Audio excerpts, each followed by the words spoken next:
Summary of the Maamer Biur on Chanukah Mismel, explaining why the Chanukah Ner is lit on the left. In the Maamer itself, we explained already the basic idea that the Chanukah light is about Hamshacha, bringing down into the worlds of separation, and this involves concealment and struggle, whereas the mezuzah is on the right, because the mezuzah, like other mitzvahs, is about elevating up to Hashem with love, and therefore that is on the right. Now, the summary of the Biur. So we have two paths going from down up and from up down, and to explain this, through first looking at the impetus for creation, that on one hand it says that creation comes from Hashem's desire. On the other hand, bidvar Hashem shamim na'sу, with the word of Hashem the heavens were created, implying that creation is just something that comes from Hashem's speech, which is more external. Now, to understand this, we'll look at letters. That when we want to convey an idea, we convey it through letters. But within letters, there's two parts. There's the idea behind it, and then there's the letters themselves. The idea is clearly intellect, it's seichel, but the letters themselves is something a little bit beyond, because how does it happen? Then when we want to make a particular sound, we move our mouth in exactly the right way. We don't do it consciously, it just happens automatically. And therefore, this is related to something beyond a sort of inner power, something from the subconscious that we're not quite aware of. Reflecting keser, or reflecting Hashem's desire. And so therefore, we've got something within Hishashlos, within the regular chain of levels. On one hand, the concept, but on the other hand, the fact that we're able to speak and just pronounce the words as according to what we want, relates to beyond.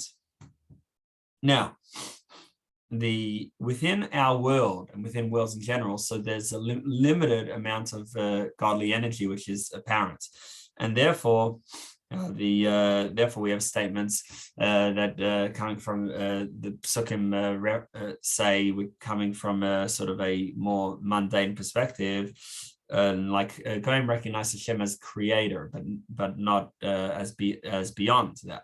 So saying that we can only relate to Hashem as Elokim, whereas the Yid knows that, like the pasuk says in Tilim,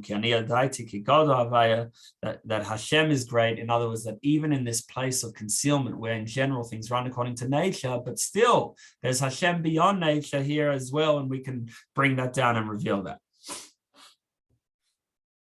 Unlike opposite quotes, like saying that no, Hashem has left, he created the world and then he left, or if it's involved, it's only in terms of maintaining nature. But no, the truth is that Havaya, Hashem's unlimited light, is present and involved, and we can reveal that too. And now, with Hashem as Yud-Kei Vav-Kei, fusing together with Elokim, there's two ways. Either Elokim can go up to Shem Havaya, that's halal, lifting up, or Havaya going down to Elokim. Now, when Havaya goes down, descends into the worlds of limitation and darkness, so then something is lost, something is concealed at least, because it's coming into this world. And therefore there's an advantage of halal, because then when Elikim goes up to Havaya, it's the place where it is. It's now in a place of unlimited light of Hashem, and therefore nothing is lost. Now, as we've said, mitzvahs are about halal, lifting up, whereas Torah is about hamshacha, bringing Hashem's light down. So if we think about the letters that we were discussing before, that really the letters, they come from beyond, but they also have a content which is from within Hishashlos, within the spheres. Now, there are letters both when we speak and even when we think, and the truth is that our speech is of course lower than speech in a higher world. Therefore, the angel's speech is like our thought. And so within speech, we have these two parts: the seichel, the intellect, and the beyond.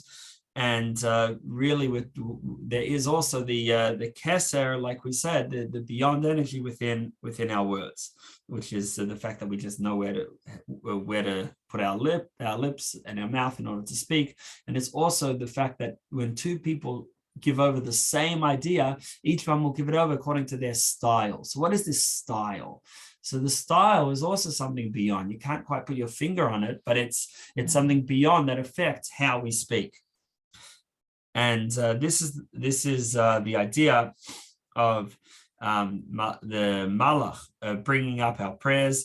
It says that when we say Yehesh me Rabba, after learning Agada, the stories of the Talmud, so Matat uses the Yehesh me Rabba, and he ties crowns for Hashem. So the idea of crowns is keser, is this unlimited godly energy from beyond. Because when we're within ishtalshalos, when we're within the regular sort of system of how much light each word can have, so then you can say, well, it makes sense if you're missing out on something.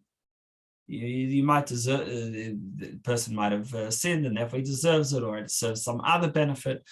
But when we get beyond, when we get to Keser, so in Keser is the place of the 13 attributes of mercy, the Yud Gimel Midas Rachmim, and therefore in Keser there's only pure mercy and good. Okay, so now next paragraph. That mitzvahs also have this beyond energy. They're trying to reach also to keser, and therefore mitzvah is a lamp. We said within a lamp you have the fire, the wick, and the oil. But there's one more part, which is the avir, the air. Avir is the same letters as light, except you have an extra yud. That extra yud represents concealment. And this is like keser is often referred to as dark because it's beyond us. Now, so this idea of air, on one hand, it's lower than fire. Fire is considered the most spiritual of the four elements: fire, then air, then water, then earth. On the other hand, air is really higher. And this is like Yaakov, who Yaakov is the one who brings from the highest level to the lowest level, and that's why he's compared to a rope that goes from the top to the bottom. And that's like this idea of air that's both higher and lower. And so then through the mitzvah elevating up to Hashem, so then Torah is able to shine back down, hamshacha, down into the world. And that's why Torah is compared to a parable, because the idea of a parable is explaining the same concept in a lower way. And that's why Shlomo had 3,000 parables to explain and reveal Hashem's light 3,000 steps down, all the way from the top of Bria throughout the three worlds to the bottom of Asiya. And so therefore that's connected to Hamshacha, bringing Hashem's light down, which is what Torah does, into the physical space.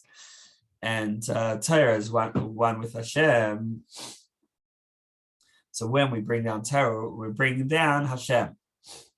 But this only happens through first mitzvahs, which mitzvahs is our elevation towards Hashem, and then Hashem gifts us down with Torah. And this is the idea of Yehesh me Rabbi Varach, or in Hebrew, Yehesh me Hagadol Mevarach, that Hashem's name should be blessed. The idea of Hashem's name is where you only need a name where there's others. Name is in Malchus, but the great name is when we say Shmei Rabba or Shmei Hagadol, so that refers to Keser, which is Hashem's unlimited light. And therefore, in that place of Hashem's unlimitedness, Keser, or even in Atzilus, in the highest world, so it's singular. It says Mevarach, he should be blessed. It is singular because there's only one. There's only Hashem, and that's why when we say the Yehesh me Rabba on Agadata, so Hashem nods his head. So the idea of nodding the head is bringing down from Keser, from this beyond, this genuine godliness, And this happens when after we learn Agadata, because Agadata is the part of Torah in which most of the secrets of Hashem are hidden. So when we say Yehesh Me'Rabba, so we bring down from this great light, this great spiritual energy. And that's only when we learn with the minyan. Whereas when we learn just individually, we only bring down this light onto ourselves. Whereas in a minyan, it has a broader impact on the world in general. So when we're doing mitzvahs, we're trying to elevate up to Hashem with all our heart, all our soul, and all our might.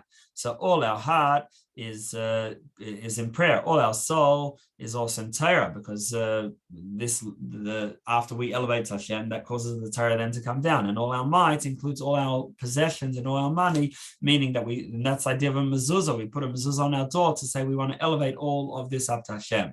But then once that happens, then the next step is Torah, which shines down into the worlds of darkness, into the place of separation. And that's also the idea of Chanukah Maamer, which also lights up the darkness in the outside.